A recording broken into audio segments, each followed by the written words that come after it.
அல்லேலூயா. ஆண்டவர் ரட்சகருமாகிய இயேசுவின் நாமத்தினாலே காலவேளையில் உங்களை வாழ்த்துகிறேன், ஆசீர்வதிக்கிறேன். ஆண்டவர் உங்களை ஆசீர்வதிப்பாராக. கடந்த நாட்கள் முழுவதும் ஆண்டவர் நம்மை கண்மணி போல நம்மை காத்து நம்மை நடத்தி வந்திருக்கிறார். நம்ம உலகத்திலே எத்தனை விதமான பிடிதான கொள்ளை நோய்களினாலே ஜனங்கள் பாதிக்கப்பட்டு பல ஆயிரங்கள் மரித்து போன போதிலும் பல லட்சங்கள் முடியாத நிலைமையில மருத்துவமனையிலே ஸ்தோத்திரம் முடியாத நிலைமையில இருந்த போதிலும் கூட தேவனாகிய கர்த்தர் உங்களையும் என்னையும் கர்த்தர் இம்மட்டும் கிருபையாக கர்த்தர் பாதுகாத்து நடத்தி வந்திருக்கிறார். இது நம்முடைய பலனோ நம்முடைய அறிவோ ஞானம் அல்ல, தேவன் நம்ம மேல் வைத்த அளவில்லாத கிருபை. ஆமென், அல்லேலூயா. ஆமாம், நாம் நிற்பதும் நிர்மூலம் ஆகாததும் கர்த்தருடைய கிருபை என்று வேதம் சொல்லுகிறது. ஆமாம், அவருடைய கிருபையினாலதான் நம்ம நாள் வரைக்கும் ஜீவனோடு கூட இருக்கிறோம். நம்ம பலவீனத்தில் என் பலன் பூரணமாய் விளங்கும் என்று சொன்ன தேவன் அவ்வப்போது சின்ன சின்ன பலவீனங்கள் வந்த போதிலும் கூட தேவ பலன் நம்மை அற்புதமாய் காத்து நடத்தி வந்திருக்கிறது. அந்த தேவாதி தேவனுக்கு மகிமையும் கனமும் உண்டாகட்டும். ஆமென், அல்லேலூயா. ஆண்டவருக்கு ஸ்தோத்திரம். அந்த காலவேளையில் தியானத்திற்காக சங்கீதங்களின் புஸ்தகம் 40வது சங்கீதம் 1வது வசனத்தை நாம் வாசிப்போம். கர்த்தருக்காக பொறுமையுடன் காத்திருந்தேன். ஆமென், அல்லேலூயா. ஆண்டவருடைய பரிசுத்த நாமத்துக்கு மகிமை உண்டாவதாக. கர்த்தருக்கு காத்திரு அப்படிங்கிற தலைப்பில் ஆண்டவருடைய வசனத்தை இந்த காலவெளியில் உங்களோடு கூட நான் பகிர்ந்து கொள்ளும்படியாக இருக்கிறேன். கர்த்தருக்கு மகிமை உண்டாவதாக. சங்கீதக்காரனாகிய தாவீது இங்கே ஒரு அருமையான வார்த்தையை சொல்லுகிறார். கர்த்தருக்காக பொறுமையுடன் எழுந்தேன், காத்திருந்தேன், அவர் என்னிடமாய் சாய்த்து என் கூப்பிடுதலை கேட்டார் என்று சொல்லி நாம் இங்கே பார்க்கிறோம். கர்த்தருக்கு மகிமை உண்டாகட்டும். ஆமா, வேதம் சொல்லுகிறது காத்திருக்கிற ஒரு அனுபவத்தை குறித்து வேதத்தில் நம்ம பார்க்கிறோம். சங்கீதக்காரன் தாவீது அவனை குறித்து பார்க்கும்போது அவன் தேவனுடைய இருதயத்துக்கு ஏற்ற ஒரு மனிதன் என்று தேவனே அவனை குறித்து சாட்சி கொடுக்கிறார்.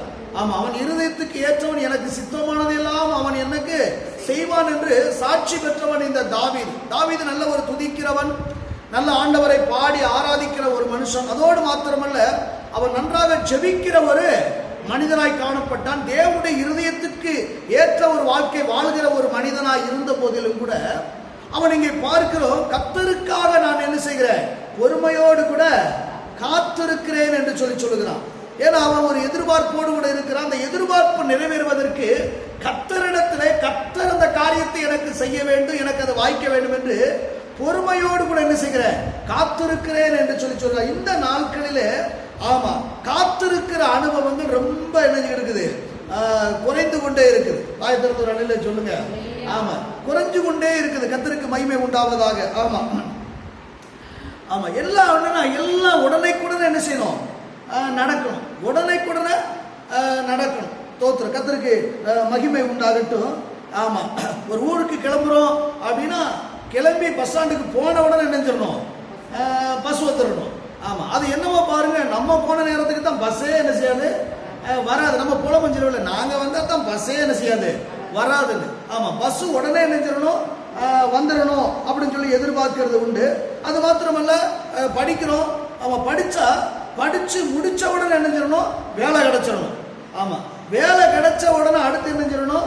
ஆமா, பையனுக்கு பொண்ணு கிடைச்சிடணும், பொண்ணுக்கு நினைஞ்சிடணும், மாப்பிள்ளை கிடைச்சிடணும். ஆமா, உடனே நினைஞ்சிடணும், கல்யாணத்தை முடிச்சிடணும். சரி, கல்யாணத்தை முடிச்சாச்சு, கல்யாணம் முடிச்ச உடனே அடுத்து என்ன, உடனே நினைஞ்சிடணும்.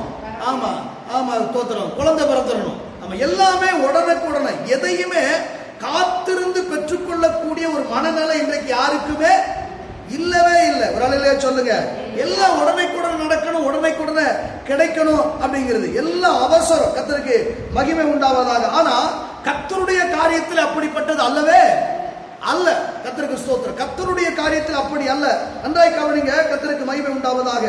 ஆமா, கர்த்தருடைய காரியத்தில் எல்லாவற்றிலுமே நாம் காத்திருந்துதான் என்ன செய்ய வேண்டும், பெற்றுக்கொள்ள வேண்டும் என்று வேதம் நமக்கு சான்று பெறுகிறது. ஆமா, அது ஆபிரகாமா இருக்கட்டும், கர்த்தர் அவனுக்கு ஆமா குழந்தையை தருவேன்னு சொல்லி ஆண்டவர் வாக்கு பண்ணினார். அந்த குழந்தையை பெற்றுக்கொள்வதற்கு அவன் என்ன செய்ய வேண்டியது, காத்திருக்க வேண்டியது அவசியமா இருந்தது. பாலும் தேனும் ஓடுகிற கானான் தேசத்தை ஆண்டவர் இஸ்ரவேல் ஜனங்களுக்கு தருவேன் என்று வாக்கு பண்ணினார். அதை பெற்றுக்கொள்வதற்கு அவர்கள் என்ன செய்ய வேண்டியது, காத்திருக்க வேண்டியது அவசியமாக இருந்தது. ஆகையாலே தேவன் நமக்கு ஒரு வாக்குத்தத்தம் கொடுப்பாரானால், தேவன் நமக்கு ஒரு வார்த்தை சொல்வாரானால் அதை பெற்றுக்கொள்வதற்கு நீங்களும் நானும் என்ன செய்ய வேண்டும்? காத்திருக்க வேண்டியது அவசியமா இருக்குது. அல்லேலூயா சொல்லுங்க. இன்னைக்கு காத்திருக்கிற அனுபவம் அநேகருக்கு இல்ல. பொறுமை இழந்ததான ஒரு நிலைமை தான் இன்னைக்கு அநேகருடைய வாழ்க்கையில காணப்படுகிறது. வேத புத்தகத்துல மத்தேயு எழுதின சுவிசேஷ புஸ்தகம் 11வது அதிகாரத்துல 3வது வசனத்தை நீங்க வாசித்து பார்த்தீங்க அப்படின்னா, யோவான் ஸ்நானகன் அங்கே தம்முடைய சீசரிடத்துல சொல்லி இயேசுவிடத்துல கேட்க சொல்லி அனுப்புறாரு. என்ன சொல்லி சொல்றாரு அப்படின்னு சொன்னா, வருகிறவர் நீர்தானா அல்லது வேற ஒருவர் வர காத்திருக்கணுமா அப்படின்னு கேட்கிறாரு. எல்லாம் கவனிங்க. யோவான் ஸ்நானகன் இயேசுவுக்கு முன்பதாக வந்து வழியை ஆயத்தம் பண்ணும்படியாய் வந்தவன். அவன் வனாந்தரத்தில் கூப்பிடுடைய சத்தமாக காணப்பட்ட நல்ல ஒரு அருமையான தேவ மனுஷன், நல்ல ஒரு ஊழியக்காரன். ஆனா கவனிங்க, இந்த யோவான் ஸ்நானகன் யோவான் எழுதின சுவிசேஷ புஸ்தகம் 1வது அதிகாரத்துல 27 முதல் 36 வசனங்கள் வரைக்கும் வாசித்து பார்த்தீங்கன்னா, இந்த இயேசு கிறிஸ்துவை குறித்து அவன் தான் சாட்சி கொடுக்கிறான். ஆமா, அவன் தான் அவரை குறித்து பிரசங்கம் பண்ணுகிறான். நானும் இவரை அறியாதிருந்தேன், பரிசுத்த ஆவியானவர் புறாவின் ரூபம் கொண்டு யார் மேல வந்து இறங்குறாரோ அவரே இவர் என்று நான் அறிந்து கொண்டேன் என்று சொல்லி, இதோ உலகத்தின் பாவங்களை சுமந்து தீர்க்கிற தேவனுடைய ஆட்டுக்குட்டி. பாருங்க, நல்ல ஒரு வெளிப்பாடு கண்டுதான் சொல்றான். இவர் தான் வரக்கூடிய மேசியா, இவர் தான் உலக ரட்சகர், நம்மை மீட்க வந்தவர் அவர்தான் என்று சொல்லி அவன் தான் சாட்சி கொடுக்கிறான். அந்த வார்த்தையை கேட்டு அவனிடத்திலிருந்த சீசர்கள் கூட 2 பேர் நினைச்சிட்டாங்க, இயேசுவோடு கூட பின்பற்றி கடந்து போனாங்க அப்படின்னு இருக்கு. அந்த அளவுக்கு சாட்சி கொடுத்தவன் தான் இந்த யோவான் ஸ்நானகன். ஆனா நாட்கள் செல்ல செல்ல இப்ப அவருக்கே ஒரு டவுட் என்ன அப்படின்னு சொன்னா, வருகிறவர் நீர்தானா அல்லது வேற ஒருத்தர் வர்றதுக்கு காத்திருக்க வேண்டுமா? தோத்திரம் அவசரப்படுறாரு. தோத்திரம் ஏன்னா அவருடைய எதிர்பார்ப்பு நினைச்சபடி என்ன சில நடக்கல. ஆகல அவசரம். இன்னைக்கு எல்லாருக்கும் அவசரம். காத்திருக்கிற அனுபவங்கள் இன்னைக்கு குறைந்து கொண்டிருக்குது. இன்னும் கூட வேதத்துல நீங்க பார்க்கும்போது கர்த்தருக்கு மகிமை உண்டாவதாக 1 சாமுவேலின் புஸ்தகம் 10வது அதிகாரம் 8வது வசனத்தை நீங்க வாசித்து பார்க்கும்போது, அங்கே சாமுவேல் சவுலிடத்துல ஒரு காரியத்தை குறித்து சொல்றாரு. என்ன அப்படின்னு சொல்றாருன்னா,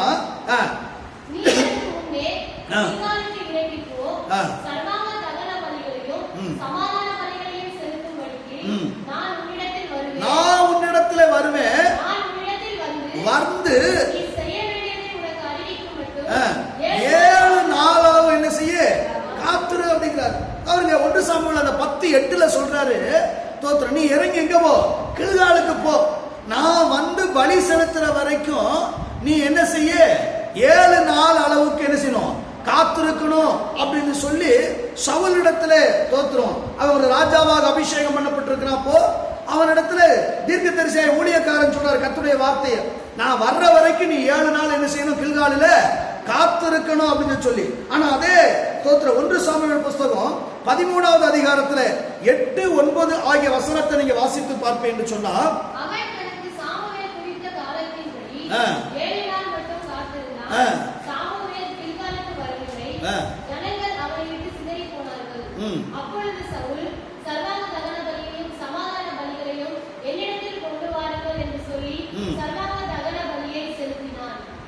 இங்கே கவனிங்க, தேவன் சொன்ன வார்த்தை என்ன? நான் வர்ற வரைக்கும் 7 நாள் என்ன செய்ய காத்துரு அப்படிங்கிறாரு. ஆனா இங்க ஜனங்களை பார்த்துட்டு சவுலால அவ்வளவு நாள் காத்திருந்தான். ஆனா அந்த கடைசி நேரத்துல காத்திருக்கிற அனுபவத்துல பொறுமைய இழந்துட்டான். இழந்து அவனே என்ன செய்ய ஆரம்பிச்சுட்டான்? அவன் பலி செலுத்தினான் அப்படின்னு. அப்படி செலுத்தினால அந்த காத்திருக்கிறது அவசரப்பட்டதுனால என்ன நடந்துச்சு அப்படின்னா, நீங்க வசனத்தை வாசித்து பார்க்கும்போது 14ஆம் வசனம் இப்படி சொல்லுகிறது, இப்போது உங்களுடைய ராஜ்யபாரம் சொல்லுங்க. தேவனால் ஏற்படுத்தப்பட்ட அபிஷேகம் பண்ணப்பட்ட ஒரு மனுஷன் இந்த சவுல். ஆனா காத்திருக்கிற அனுபவத்தை அவன் தவறினபடினாலே, பொறுமை இழந்து அவசரப்பட்டதினாலே கர்த்தரால் அபிஷேகம் பண்ணப்பட்டவன் தான் ராஜ்யபாரத்தையே இழப்பதற்கு ஏதுவாய் காணப்பட்டது. ஒரு அலையிலே சொல்லுங்க அல்லேலூயா. இன்னைக்கு அநேகருக்கு காத்திருக்கிற அனுபவம் இன்னைக்கு குறைஞ்சிக்கிட்டே போகுது. தோத்திரம் இந்த லாக்டவுன் நாட்கள்லையும் கூட நமக்கு நல்ல ஒரு வாய்ப்பு தேவன் இருக்கிறாரு, கொடுத்திருக்கிறாரு. அது அநேக வேளையில முறுமுறுக்கிற ஒரு அனுபவங்களும் இருக்கலாம். ஆனா எதற்காக தேவன் அனுமதித்திருக்கிறார் நமக்கு தெரியவே தெரியாது. வேதம் சொல்லுகிறது, உன் தலையில் உள்ள முடியெல்லாம் கர்த்தர் நினைச்சிருக்கிறாரா, எண்ணி வைத்திருக்கிறாரா. 2 காசுக்கு வாங்குற அடைக்கலான் குருவி கூட அவருடைய சித்தம் இல்லாமல் தரையில ஒன்று என்ன செய்யாதான். அடைக்கலான் குருவிக்கு கூட அவ்வளவு கரிசனை வைத்திருக்கிற கர்த்தர் தலையுள்ள முடிக்கு அவளை கரிசனம் வைத்திருக்கிற கர்த்தர். தேவன் அனுமதி இல்லாம உங்க வாழ்க்கையில என் வாழ்க்கையில ஒன்றும் சம்பவிப்பதில்லை. ஆமென். விசுவாசிக்கிறீங்களா? அல்லேலூயா. கர்த்தருக்கு ஸ்தோத்திரம். காத்திருக்க சொன்னா காத்திருக்கணும், அதுதான். ஆனா காத்திருக்க மனதில்லாதனால, பொறுமை இழந்ததுனால ராஜ்யபாரத்தை இழந்து போன. யாத்ராம புஸ்தகத்துல 24வது அதிகாரத்துல 12 முதல் 14 வசனங்கள் தோத்திரம். நீங்க அதை வாசித்து பார்க்கும்போது அதில் சொல்லப்பட்டிருக்குது, கர்த்தர் சீனாய் மலைக்கு அவன் மோசையை அழைக்கிறார். நீ வா, அவன் ஜனங்களுக்கு தோத்திரம் அந்த சொல்லக்கூடிய பிரமாணங்களை, கற்றுக் கொடுக்கக்கூடிய பிரமாணங்களை நான் உனக்கு எழுதி தருவேன் என்று சொல்லி வரும்படியாக அழைக்கிறார். யோசுவாவும் மோசையும் மலைக்கு போறாங்க. அப்ப பிரபுகளிடத்துல சொல்றான் தோத்திரம், ஏதாவது காரியம் அப்படின்னு வச்சு சொன்னா நீங்க இங்கே என்ன செய்யுங்க, காத்துருங்க. என்ன செய்யுங்க? அவர் சொல்றாரு, காத்துருங்க. கொஞ்சம் என்னையும் பார்த்துக்கோங்க. ஆமா, காத்திருங்க அப்படின்னு சொல்லி சொல்றாரு. காத்திருக்க சொல்றாரு. ஜனங்கள்கிட்ட சொல்றாரு, நீங்க காத்திருங்க. உங்களுக்கு ஏதாவது பிரச்சனை அப்படின்னு சொன்னா ஆரோனிடத்துல, உங்க நடுவே இருக்கிறனால ஆரோனிடத்துல போங்க அப்படின்னு சொல்லி. பிரபுக்கள் 70 பேர் இருக்கிறாங்க தோத்திரம். ஆரோன் இருக்கிறாரு. எந்த காரியம் அவர்கிட்ட நீங்க சொல்லி காத்திருங்கன்னு சொல்லிட்டு தோத்திரம் போறாரு. இந்த ஜனங்க யார் தெரியுமா? கர்த்தருடைய அற்புத அடையாளங்களை கண்ணார கண்டவர்கள், தேவனுடைய மகிமை பிரசன்னத்தை கண்ணார கண்டவர்கள், தேவனுடைய பேச்சு சத்தத்தை காதார கேட்டவங்க. அப்படிப்பட்ட ஜனங்கள் தான். அவர் சர்வ வல்லமையுள்ளவர். செங்கடலை 2ஆய் பிளந்து நடத்தி இருக்கிறத பார்த்தாங்க. எகிப்திலே தலைப்பிள்ளைகளாம் சங்கரிக்கப்பட்டிருந்த தன்னுடைய பிள்ளைகள் எல்லாம் பாதுகாக்கப்பட்டதை கண்ணார கண்டவர்கள். அப்படிப்பட்ட மகத்துவம் உள்ள தெய்வத்தை ஆராதிக்கிற ஜனங்கள். அவங்களுக்கு சொல்றாரு, நீங்க காத்திருங்க அப்படின்னு சொல்லி மோசே சொல்லிட்டு போறாரு. இப்ப மோசே போய் தோத்திரம் 40 நாள் கர்த்தரோடு கூட அவர் இருக்கிறாரு. கர்த்தர் சில வார்த்தைகளை எழுதி அவருக்கு கொடுக்கிறார். கர்த்தரோடு பேசிக் கொண்டிருக்கிறாரு. எல்லாத்தையும் கேட்டுக்கிட்டு இருக்காங்க. இப்ப என்ன நடக்குது அப்படின்னா 32வது அதிகாரத்துல 1ஆம் வசனத்தை நீங்க வாசித்து பார்த்தீங்கன்னா, யாத்ராமத்துல 32:1 அந்த மேற்பகுதி இப்படி சொல்லுகிறது, ஜனங்கள் கண்டபோது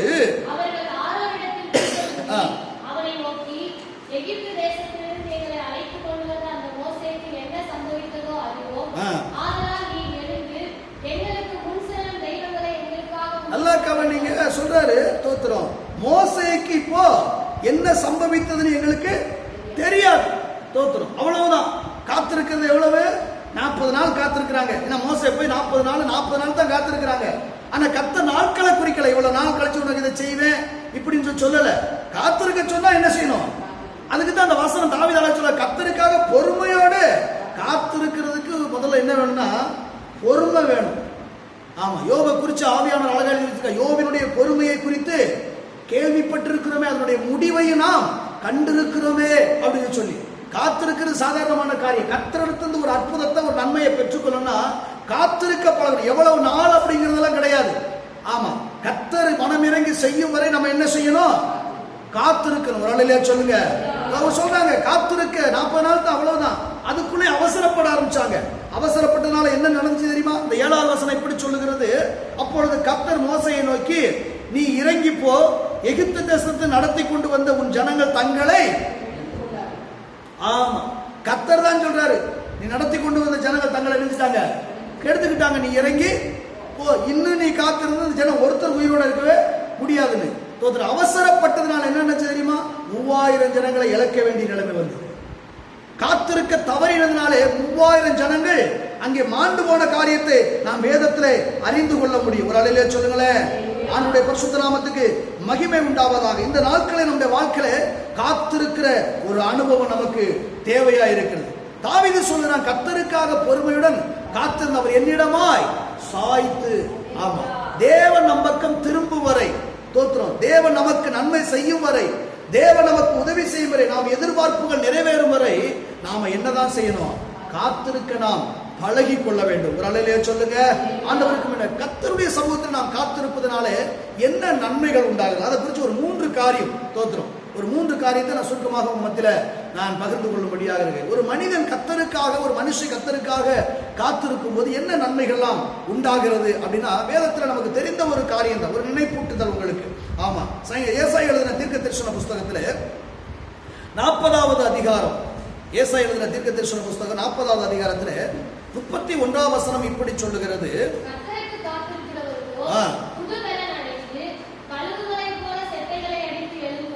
ஒரு அலையில சொல்லுங்களேன். கவனிங்க, இந்த வேத வசனம் சொல்லுகிறது, கர்த்தருக்கு காத்திருக்கிறவர்களோ ஆமா, அவசரப்படுறவல்ல, காத்திருக்கிறவர்களுக்கு ஆண்டவர் கொடுக்கிற ஒரு பெரிய நன்மை தெரியுமா? புதிய பலனை கர்த்தர் நமக்கு கொடுக்கிறாரு. ஆமென், அல்லேலூயா. புது பலன். ஆமா, தோத்திரம். இன்னைக்கு பலன் இல்லாம அநேகர் இருக்கிறாங்க, பலனற்று போயிருக்கிறாங்க. எபேசியர்ல பவுல் அழகா எழுதுறாரு, கர்த்தருடைய சத்துவத்தின் வல்லமையில என்ன செய்யுங்க, பலப்படுங்க அப்படிங்கிறாரு. பலன் வேண்டும். ஏன்னா தோத்திரம், ஆவிக்குரிய பலன் நமக்கு வேணும். சரீரத்துக்கு நமக்கு என்ன வேணும்? பலன் வேணும். ஆத்துமாவுக்கு என்ன வேணும்? பலன் வேணும். இன்னைக்கு பலனற்ற ஒரு நிலைமை. இன்னைக்கு பலனை இழந்து அநேகர் காணப்படுறாங்க. இன்னைக்கு அநேகர் விழுந்து போவதற்கு காரணம் என்ன தெரியுமா? ஆவியில என்ன இல்ல, பலன் இல்ல. ஆவிக்குரிய வாழ்க்கையில பலன் இழந்து போவதனால விழுகை அவருடைய வாழ்க்கையில காணப்படுகிறது. இன்னைக்கு விழுந்து போகாதபடி கர்த்தருக்காக நீங்கள் பிரகாசிக்க வேண்டுமானால் உங்களுக்கு ஆவிக்குரிய பலன் வேண்டும். ஒரு காரியத்தை செய்யணும், ஒரு காரியத்தை நடப்பிக்கணும், சரீரத்துல என்ன வேணும்? பலன் வேணும். அப்படி பலன் வேணா கர்த்தர் தான் அந்த பலன் என்ன செய்யணும்? உங்களுக்கு கொடுக்கணும். கர்த்தருக்கு மகிமை உண்டாவதாக. அல்லேலூயா சொல்லுங்க. அல்லேலூயா. ஆண்டவருடைய பரிசுத்த நாமத்துக்கு மகிமை உண்டாவதாக. ஸ்தோத்திரம். கவனிங்க, கர்த்தர் பலன் கொடுக்கிறவர். எப்ப கொடுக்கிறார் அப்படின்னா, ஸ்தோத்திரம், அவருக்கு யார் காத்திருக்கிறார்களோ அவர்களுக்கு ஆண்டவர் புதிய பலனை கர்த்தர் கொடுக்கிறாரா? ஒரு அல்லேலூயா சொல்லுவோமே. கர்த்தருக்கு மகிமை. அப்போஸ்தலர் நடவடிக்கை புத்தகம் 1வது அதிகாரத்துல 5 முதல் 8 வசனங்கள் வரைக்கும் நீங்க வாசித்து பார்க்கும்போது, அப்போஸ்தலர் நடவடிக்கை புத்தகம் 1வது அதிகாரத்தில் 5 முதல் 8 வசனங்களை பார்க்கும்போது,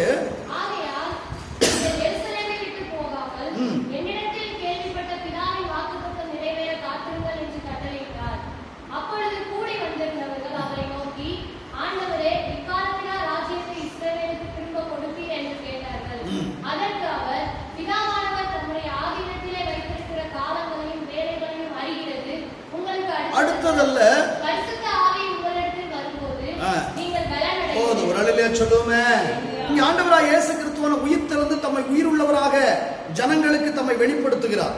அவர் வெளிப்படுத்தி காண்பித்து பரத்துக்கு எடுத்துச் செல்வதற்கு முன்பதாக அவர் சீசர்களிடத்திலே இவ்விதமாக சொல்கிறார். நம்மோடு கூட சுற்றி இருக்கிற ஜனங்களிடத்தில் இப்படி சொல்கிறார். என்ன சொன்னாரு? 5வது வசனம், ஆகையால் நீங்கள் எருசலேமை விட்டு போகாமல் என்னிடத்தில் கேள்விப்பட்ட பிதாவின் வாக்குத்தத்தம் நிறைவேற என்ன செய்ய காத்திருங்க அப்படிங்கிறார். பரிசுத்த ஆவியினுடைய வல்லமையை நீங்க பெற்றுக்கொள்வதற்கு என்ன செய்யணும்? காத்திருக்குங்க. ஏன்? கொடுத்துட வேண்டியதானே? தோத்திரம். வாயிலிருந்து சொல் பிரவாதற்கு முன்பதாகவே அறிந்திருக்கிற கர்த்தர் அல்லவா? தோத்திரம். பரிசுத்தாவின் அபிஷேகம் அவங்களுக்கு வேணுங்கிறது அவருக்கு தெரியுமா தெரியாதா? தெரியுமா தெரியாதா? ஏன்னா இன்னது தேவை என்பதை அறிந்திருக்கிறார். ஏன்னா ஆவியானவர் வந்தா தான் அவங்க பலனா இருக்க முடியும். ஏன்னா பலனற்றதுனாலதான் மறுதளிப்பு, பலனற்று இருக்கிறதுனாலதான் காட்டி கொடுக்கு, பலனற்று இருக்கிறதுனால செதறி போற ஒரு அனுபவம், இடறி போகிற ஒரு அனுபவம் எல்லாம் எதனாலன்னா ஆவியில் என்ன இல்ல, பலன் இல்ல. அப்போ அந்த பலன் வேணும்னு அவருக்கு நன்றாக தெரியும். அப்ப என் பிள்ளைங்க பலனற்று இருக்காங்களா, அவங்களுக்கு உடனே நம்ம கொடுக்க வேண்டியதானே அப்படின்னு அவர் சொல்ற, காத்திருங்க அப்படிங்கிறாரு. பரிசுத்தாவின் அபிஷேகத்தை பெற்றுக்கொள்ள என்ன செய்யுங்க? காத்திருங்க அப்படிங்கிறாரு. கர்த்தருக்கு மகிமை உண்டாவதாக. இது எத்தனை பேருக்கு சொல்றாரு தெரியுமா? அந்த 1 கொரிந்தியருடைய நிருபத்திலே 15வது அதிகாரம் 4 முதல் 8 வசனங்கள் வரைக்கும் நீங்க வாசித்து பார்க்கும்போது 1 கொரிந்தியர் 15வது அதிகாரத்துல 4 முதல் 8 வசனங்கள் இப்படி சொல்லுது. உயிர்த்தெழுந்து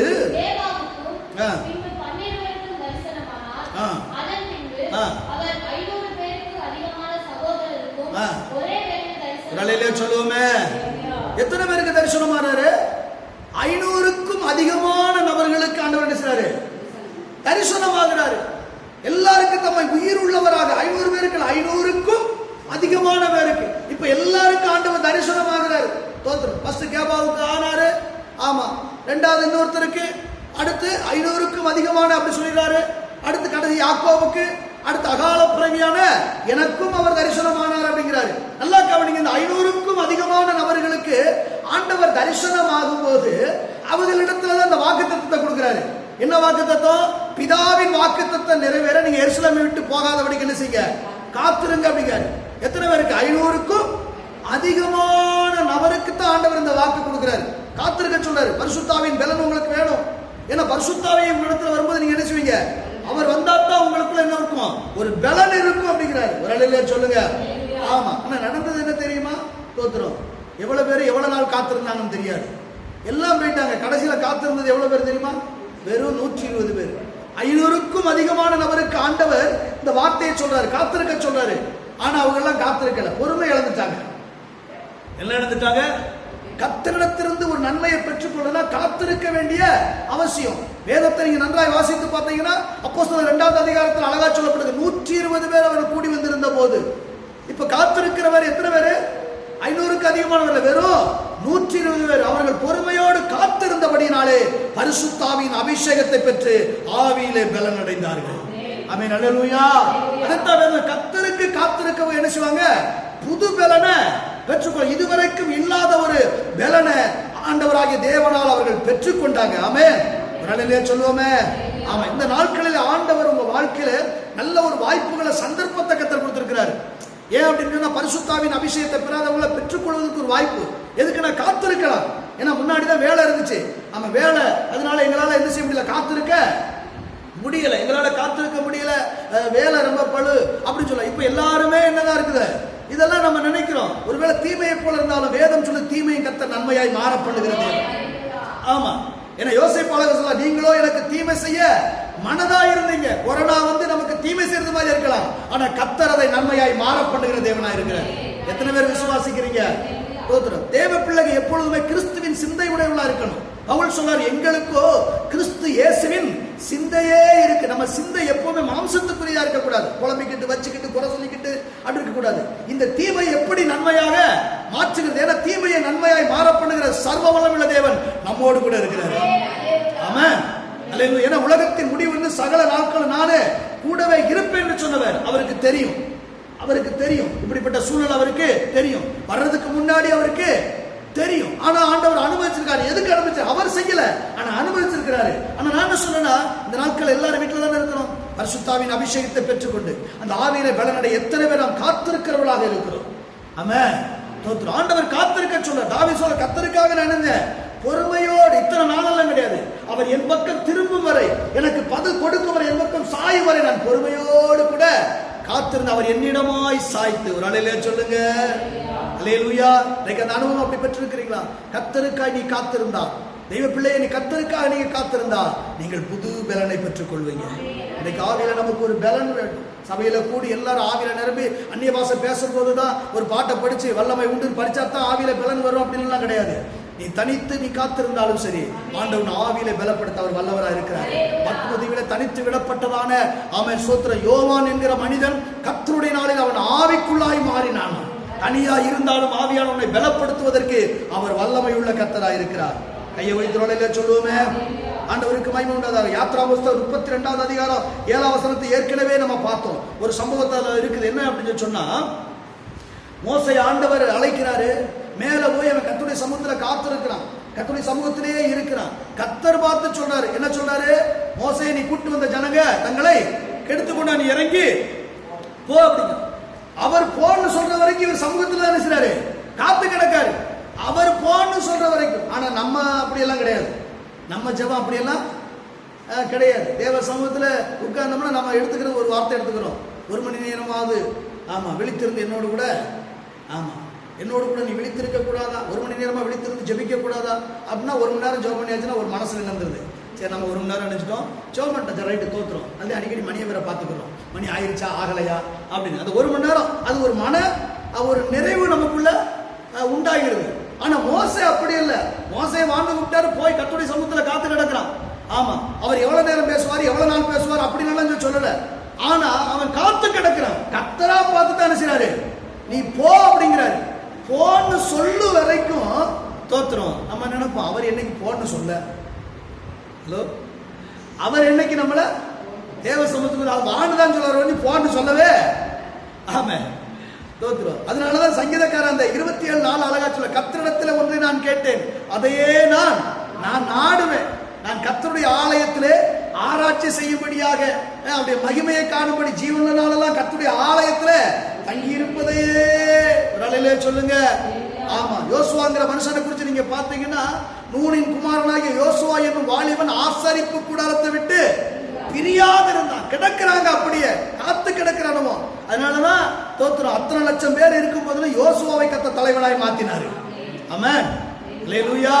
கர்த்தருக்கு மகிமை உண்டாது. அப்போ கவனிங்க, கர்த்தர் பார்த்து போங்கிறாரு. அது வரைக்கும் அவன் அங்கதான் நினைச்சான், தேவ சமூகத்துல காத்து கிடக்கிறான். ஆனா என்ன தெரியுமா? வசனங்கள் உபாகமம் 34:7 நீங்க வாசித்து பார்த்தீங்கன்னா வேதம் சொல்லுகிறது, என்ன அப்படின்னு சொன்னா, மோசே அவன் 120 வயதில் அவன் மரிக்கிறான். வேதம் சொல்லுகிறது 120 வயதிலும் அவன் கண் மங்கவில்லை, அவன் பலன் குறைந்து போகவும் இல்லை. 120 வயது கர்த்தர் அவனை குறித்து சாட்சி கொடுக்கிறார். என்ன தெரியுமா, 120 வயதில் அவன் பலன் என்ன செய்யல. காரணம் என்ன தெரியுமா, கர்த்தருடைய சமூகத்தில் காத்து கிடந்தவன். இதை கேட்கிற அருமையான கர்த்தருடைய ஜனமே, உங்க வாழ்க்கையில நீங்க தேவ சமூகத்தில் காத்திருப்பீன்னு சொன்னால் உங்களுக்கு ஆண்டவர் ஆவியின் பலனை கர்த்தர் கொடுப்பார். ஒரு நாளிலே சொல்லுவோமே, அல்லேலூயா. கர்த்தருடைய பரிசுத்த நாமத்துக்கு மகிமை. இரண்டாவது காரியம், கர்த்தருடைய சமூகத்தில் காத்திருக்கும் போது நமக்கு கிடைக்கிற நன்மை என்ன அப்படின்னு சொன்னா, சங்கீதங்களின் புஸ்தகம் 25வது சங்கீதம், சங்கீதம் 25 3வது வசனம். உம்மை நோக்கி காத்திருக்கிற ஒருவரும் வெட்கப்பட்டு போகாதபடி செய்யும், முகாந்தரம் இல்லாமல் துரோகம் பண்ணுகிறவர்களே வெட்கப்பட்டு போவார்கள். வலையிலே சொல்லுங்க, கர்த்தருக்கு காத்திருக்கிற மனுஷனுக்கு இரண்டாவது ஆண்டவர் கொடுக்கிற நன்மை என்ன தெரியுமா, அவங்களை ஆண்டவர் வெட்கப்படுத்தவே விட மாட்டார். அவரு வெட்கப்படுத்த விட மாட்டாரு, வெட்கப்பட்டு போகவும் விட மாட்டார். விசுவாசிக்கிறீங்களா? அல்லேலூயா. கர்த்தருடைய சமூகத்தில் எந்தெந்த தெய்வ பிள்ளைகள்லாம் காத்திருக்கிறாங்களோ அவர்களை தேவன் வெட்கப்படுத்தாதபடி நடத்துகிற ஒரு தேவனாய் இருக்கிறார். நீங்கள் வெட்கப்பட்டு போவதில்லை. கர்த்தருக்கா நீ காத்திருக்கிற ஒரு மகனா மகளா, ஒரு தாயா தகப்பனா, அருமையான கர்த்தருடைய பிள்ளையே, நீங்கள் ஒரு நாள் வெட்கப்பட்டு போவதில்லை. வெட்கப்பட்டு போக ஆண்டவர் விடமாட்டார். தோத்திரம். வெட்கப்படுத்த மனுஷன் நினைக்கலாம். தோத்திரம். மனுஷன் உங்களை வெட்கப்படுத்துவதற்கு எத்தனையோ காரியங்களை செய்ய உட்படலாம். ஆனால் தேவன் ஒரு நாளும் தோத்திரம் உங்களை வெட்கப்படுத்த விடவே மாட்டார். ஆமென். அல்லேலூயா.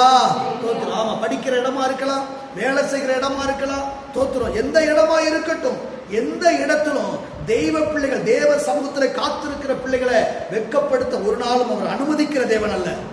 விசுவாசிக்கிறீங்களா? நீங்க வெட்கப்பட்டு போவதில்லை என்று கர்த்தர் சொல்றாரு. நீ கர்த்தருக்கு காத்திருக்கிறபடினால தோத்திரம். ஒருவேளை ஒரு குறிப்பிட்ட காரியத்துக்காக நீங்க காத்திருக்கலாம். அந்த காரியம் நடக்கணும், அந்த காரியம் கிடைக்கணும், கர்த்தர் எனக்கு வாய்க்கப்படும், இந்த ஜனத்தின் நடுவாக நான் வெட்கப்பட்டு போயிடக்கூடாது, நான் தலை குனிஞ்சு போயிடக்கூடாது அப்படி நீங்க நினைச்சு கொண்டிருக்கீங்களா? கர்த்தர் சொல்ல, நீ வெட்கப்பட்டு போவதில்லை. ஆமா, நீங்கள் வெட்கப்பட்டு போவதில்லை என்று சொல்லி தோத்திரம். நீண்ட நாட்களாய் ஒரு குறிப்பிட்ட காரியத்துக்காக ஜெபித்திருப்பீங்க. ஆமா, இன்னும் அந்த ஜெபத்துக்கு பதில் கிடைக்காம, அது நடக்காம, அதனால ஒருவேளை தோத்திரம் இந்த காரியம் நடக்காம போயிருமோ, கிடைக்காம போயிருமோ, அதனால நான் வெட்கப்பட்டுருவேனோ அப்படின்னு சொல்லி சில வேளைகளில் சிலருக்கு ஒரு எண்ணங்கள் உள்ள தோணலாம். ஆமா, ஆனா நல்லா கவனிங்க. லூக்கா எழுதின சுவிசேஷ புஸ்தகத்துல 18வது அதிகாரம், லூக்கா 18வது அதிகாரத்துல 1 முதல் 8 வசனங்களை நீங்க வாசிக்கும் போது சோர்ந்து போகாமல் ஜெபிக்கிறத குறித்து ஆண்டவர் அங்க ஒரு ஓமையை சொல்வார். ஒரு அநீதியான ஒரு மனுஷன் இருக்கிறான். அவன்கிட்ட வந்து தன்னுடைய அந்த ஏழை விதவை வந்து தன்னுடைய காரியத்தை குறித்து சொல்றான்.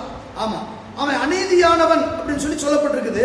ஆனால் அவள் ஓயாம வந்து அலற்றுகிறபடினால அவள் அலட்டாதபடிக்கு அவளுக்கு இன்றைக்கு என்ன செய்வேன், நியாயம் செய்வேன் அப்படின்னு சொல்லிட்டு ஆண்டவர் அதுக்கு பதில் சொல்றாரு. அந்த அநீதியானவன் சொன்னதை நீங்கள் கவனித்தீர்களா அப்படின்னு சொல்லி, அநீதியானவனே அப்படி செய்யும் போது இரவும் பகலும் தம்மை நோக்கி கூப்பிடுடைய விஷயத்திலே அவன் நீடிய என்னதுங்க, நம்ம மட்டும் பொறுமையா இருக்க சொல்ல, கர்த்தருக்காக பொறுமையோடு காத்து நம்மளை மட்டும் சொல்ல, அவர் எப்படிப்பட்டவர் தானா, பொறுமை உள்ளவர் தான். சில காரியத்தை செய்யறதுக்கு வச்சு அவசரப்பட்டு எதையும் என்ன செய்ய மாட்டாங்க, அவர் செய்ய மாட்டாரு. அவர் எதை செஞ்சாலும் பொறுமையா செய்யறவர். ரலில சொல்லுவோமே, பொறுமையா என்ன செய்வாரு.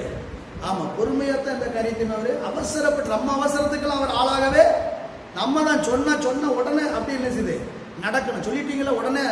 ஆனா அவர் எப்பவுமே என்ன செய்வாரு, பொறுமையாய் செய்கிறவர். அவரை போல பொறுமை உள்ள தேவன் உலகத்துல யாருமே கிடையாது. நம்ம சில வேலையை சொல்லும் மாதிரி, ஆமா சோமனி அவர் மூணு கூட கேட்க மாட்டேக்காரு, அவர் மூணு இருக்காரு, உண்மையா இருக்காரு, அப்படித்தான் இருப்பாரு. ஆனா அவர் அப்படி இருந்தாலும் நீங்க வெட்கப்பட்டு போக மாட்டீங்க. ஆமென், அல்லேலூயா. அந்த வசனம் சொல்றது பாருங்க, இரவும் பகலும் தம்மை நோக்கி கூப்பிடுடைய விஷயத்தில் அவர் எப்படி இருப்பாரா, நீடிய பொறுமையோடு இருந்து இருப்பாரோ அப்படின்னு சொல்லிட்டு ஒரு அலையில சொல்லுங்களேன்.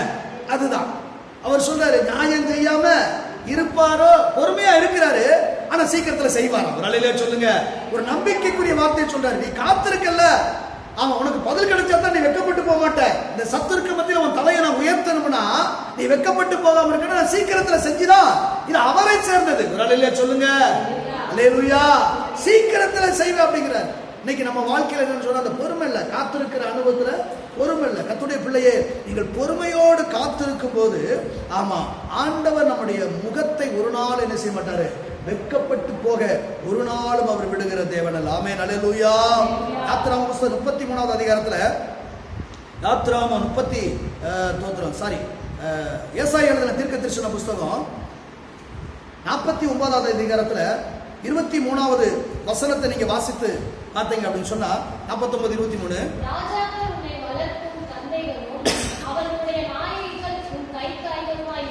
இருப்பார்கள்,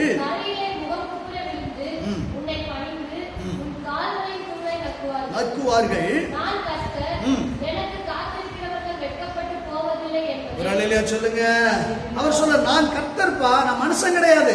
நீ மனுஷனுக்கு காத்திருந்தா, ஒரு தேவைக்காக காத்திருந்தா வெட்கப்பட்டு போக வச்சிருவான், நீ வெட்கப்பட்டு போயிருவ. ஆனா நான் யார் தெரியுமா, நான் யார் தெரியுமா, கர்த்தர் அப்படிங்காரு. அப்படின்னா என்ன தெரியுமா, நான் சர்வ வல்லவர், என்னால் செய்யக்கூடாத அதிசயமான காரியம் ஒன்று உண்டு. உன் தேவைகளை சந்திக்க அவர் வல்லவர், உங்க குறைவை நிறைவாக்க அவரு வல்லவர். 2 மீன் 5 அப்பத்தை எடுத்து 5000 புருஷர்கள் சாப்பிட்டு மீதி 12 கூட நிறைய எடுத்தவர் நம்முடைய ஆண்டவர். ஆமென்.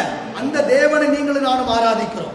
அந்த தேவனுக்காக நீங்கள் காத்திருக்கும் போது அவர் சொல்றாரு, என்ன சொல்றாரு அப்படின்னா, நான் தோத்துறேன். அந்த வசனத்தை பாருங்க, நான் கர்த்தர்.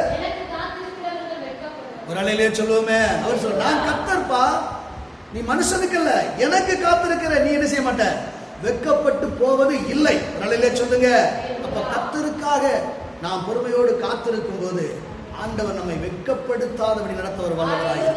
3வது காரியத்தை நான் சொல்லி நான் முடிக்கிறேன். 3வது நாம் கர்த்தருக்காக காத்திருக்கும் போது என்ன நடக்குது, லூக்கா எழுதின சுவிசேஷ புஸ்தகம் 2வது அதிகாரம். லூக்கா எழுதின சுவிசேஷ புஸ்தகம் 2வது அதிகாரத்துல 25 முதல் 32 வசனங்களை பாருங்க. 2வது அதிகாரம் 25வது வசனம். அப்பொழுது சிமியோன் என்னும் பேர் கொண்ட ஒரு மனுஷன் இருந்தான்.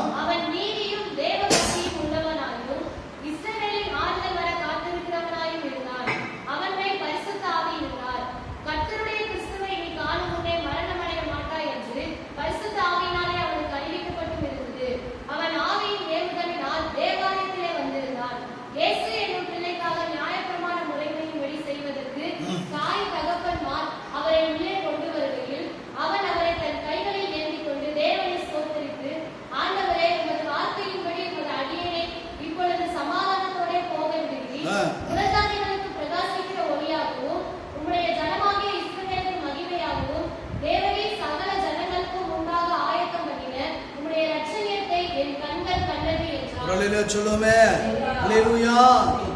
மூன்றாவது, கர்த்தருக்காய் காத்திருக்கும் கர்த்தரை தரிசிப்பார்கள். ஆமென், அல்லேலூயா. இங்க ஒரு மனிதனை குறித்து சொல்லப்பட்டிருக்கிறது. வயது முதிர்ந்தவன், அவனுடைய பெயர் சிமியோன். ஆமா, அவனை குறித்து வேதத்திலே சொல்லப்பட்ட வார்த்தையை குறித்து பாருங்க. அவன் இஸ்ரவேலின் ஆறுதல் வர காத்திருந்தவனாம். ஒரு அலையிலே சொல்லுங்க. அவன் காத்திருக்கிறான். எதுக்கு? இஸ்ரவேலின் ஆறுதல் வருவதற்காக. அப்படின்னா என்ன அப்படின்னா, தோத்திரம் இந்த உலகத்துல ஆமா ஆண்டவரா இயேசுவுக்கு ஒரு அருமையான பெயர் ஒன்று தெரியுமா, அவர் சகல ஆறுதலின் தேவன். ஆமென். அப்போ தோத்திரம் அந்த ஆறுதலின் தேவன் வருவதற்கு வேணுஞ்சான் காத்திருக்கிறான். ஏன்னா நீ அவரை காணாம நீ என்ன செய்ய மாட்ட, சாக மாட்ட. தோத்திரம் அப்படின்னா அவனுடைய வாஞ்சை ஏக்கம் என்ன, எல்லாம் என்ன தெரியுமா, நான் கர்த்தரை தரிசிக்கணும். ஆமென். அந்த ஆறுதலின் தேவனை நான் என்ன செய்யணும், தரிசிக்கணும். இன்னைக்கு எதுக்கோ நம்ம காத்திருக்கிறோம். ஆனா என்னைக்காவது நான் கர்த்தரை தரிசிக்கணும், கர்த்தரை பார்க்கணும், பிரசன்னத்தை அனுபவிக்கணும், அவனுடைய தொடுதலை நான் உணரணும். எத்தனை பேர் அதற்காக நம்ம காத்திருந்து இருக்கிறோம். ஆனா இந்த சிமியோன் என்கிற மனிதன் ஆறுதலின் தேவன் வர காத்திருந்த போது வேதம் சொல்லுகிறது, அவன் கண்டு களி கூர்ந்தான். ஆமென், அல்லேலூயா. 32 வசனம் அழகா சொல்லுகிறது, சோத்திரம் உம்முடைய இரட்சணியத்தை என் கண்கள் கண்டது. அல்லேலூயா. எதற்காக காத்திருந்தானோ அதை கண்டு களி கூர்ந்தான். கர்த்தருடைய ஜனமே, நீ கர்த்தரை தரிசிப்பதற்காக நீ காத்திருப்பாயானால் நிச்சயமாகவே கர்த்தர் உனக்கு வெளிப்பட அவர் வல்லமை உள்ள தேவனாய் இருக்கிறார். ஆமென், அல்லேலூயா. யாத்திராகம புஸ்தகத்தில் 33வது அதிகாரத்தில் 12 முதல் 18 வசனங்கள் வரைக்கும் நீங்க வாசித்து பார்ப்பீங்கன்னு சொன்னா, அங்கே மோசே ஆண்டவர் சமூகத்தில் ஒரு கோரிக்கையை வைக்கிறான். என்ன அப்படின்னா 33வது அதிகாரத்தில் யாத்திராகமம் 33வது அதிகாரம் 12 முதல்ல பாருங்க. மோசே கர்த்தரை நோக்கி தேவனே இந்த ஜனங்களை அழைத்துக் கொண்டு போ என்று சொல்லி, ஆகிலும் என்னோட கூட இன்னாரை அனுப்புவேன் என்பதை எனக்கு நீர் அறிவிக்கவில்லை. என்றாலும் உன்னை பேர் சொல்லி அழைத்து அனுப்பினேன் என்றும் என் கண்களில் உனக்கு கிருபை கிடைத்தது என்றும் தேவனே சொன்னதுண்டு.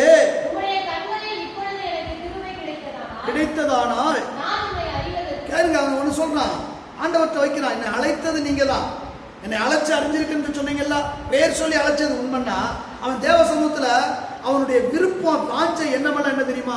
முதல்ல நான் உண்மை அறியணும்பா, நான் உண்மை அறியணும் அப்படிங்கிறான். இரண்டாவது பார்த்தீங்கன்னா உங்களுடைய வழியை எனக்கு என்ன செய்யணும், அறிவிக்கணும் அப்படிங்கிறான். அதோடு மட்டுமல்ல, தோத்துறோம் அந்த 18ஆம் வசனத்தை நீங்க வாசித்து பார்த்தீங்கன்னா, அப்பொழுது அவன் உம்முடைய மகிமையை எனக்கு நீ காண்பிக்க வேண்டும். ஆமென், அல்லேலூயா. மோசேயினுடைய வாஞ்சை, அந்த விருப்பம், ஏக்கம் என்னமெல்லாம் என்ன தெரியுமா? காத்திருக்கிறனுடைய விருப்பம், ஆண்டவருடைய மகிமையை நான் பார்க்கணும், அந்த மகிமை பிரசன்னத்தை, அந்த முகத்தை நான் என்ன செய்யணும், பார்க்கணும். ஆண்டவர் உம்மை எனக்கு வெளிப்படுத்துங்கப்பா அப்படிங்க. அவர் சொல்ல, என்னை பார்த்தா உயிரோடு இருக்க முடியாது அப்படிங்கிறாரு. ஆனா அவனுடைய வாஞ்சை ஏக்கம் எல்லாம் கர்த்தர் நிறைவேற்றினார். ஆமென், அல்லேலூயா. வேதத்தை நீங்க வாசித்து பார்த்தா 33வது அதிகாரத்துல யாத்திராகமம் 33ல அந்த 11ஆம் வசனம் இப்படி சொல்லுகிறது, தோத்திரம், ஒருவன் தன் சிநேகிதனோடு கூட பேசுவது போல கர்த்தர் முகமுகமாய் பேசினார். அல்லேலூயா சொல்லுவோமே, அல்லேலூயா. தோத்திரம். காரணம் என்ன தெரியுமா? கர்த்தருக்காய் காத்திருக்கவங்க கர்த்தரை என்ன செய்வாங்க, தரிசிப்பாங்க. தெய்வ பிள்ளையே, உங்க வாழ்க்கையில ஆண்டவர் எத்தனையோ தருணங்களை கர்த்தர் கொடுக்கிறார், தம்மை வெளிப்படுத்துவதற்காக, தம்மை வெளிப்படுத்துவதற்காக பல விதத்தில் வெளிப்படுத்த விரும்புகிறார். இன்னைக்கு உங்க வாஞ்சை ஏக்கம், ஆண்டவர் நான் நம்மை தரிசிக்கணும் அப்படின்னு சொல்லி நீங்க காத்திருந்தீங்கன்னா கர்த்தர் தம்மை வெளிப்படுத்தவர் வல்லவராக இருக்கிறார். கர்த்தர் தம்மை வெளிப்படுத்த வல்லவர். சிமியோன் அவன் கர்த்தரை தரிசிப்பதற்காக காத்து கிடக்கிறான், அந்த ஆறுதலின் தேவன் வர காத்து கிடக்கிறான். அவன் கண்டு களி கூர்ந்தான். இன்னைக்கு உங்க வாழ்க்கையில் அப்படிப்பட்ட ஒரு விருப்பம் இருக்கிறதா? அப்படிப்பட்ட என்ன ஏக்கம் இருக்கிறதா? ஒருவேளை சில காரியத்தை நீங்கள் கேட்டு இதுவரைக்கும் கிடைக்காம நடக்காம ஒருவேளை மனம் சோர்ந்து போயிருக்கலாம். கர்த்தருடைய பிள்ளைய தாவீதை போல பொறுமையோடு காத்திருக்க பழகுங்க. நீங்கள் காத்திருக்கும் போது உங்களுடைய விருப்பங்களை, உங்க எண்ணங்களை, ஏக்கங்களை தேவன் நிறைவேற்றுவதற்கு ஒரு வல்லவராய் இருக்கிறார். அல்லேலூயா, அல்லேலூயா. கர்த்தருடைய பரிசுத்த நாமத்துக்கு மகிமை. கர்த்தருக்காய் பொறுமையோடு கூட காத்திருந்தேன், அவர் என்னிடமாய் சாய்த்து, ஆமென், என்னுடைய வேண்டுதலை, என் கூப்பிடுதல் அவர் கேட்டார் என்று சொல்கிறார். உங்க வாழ்க்கையில நீங்கள் காத்திருக்கும் போது இப்படிப்பட்ட 3 விதமான அனுபவங்களை அவர் செய்வதற்கு, தருவதற்கு கர்த்தர் வல்லவராக இருக்கிறார். விசுவாசிக்கிறீங்களா?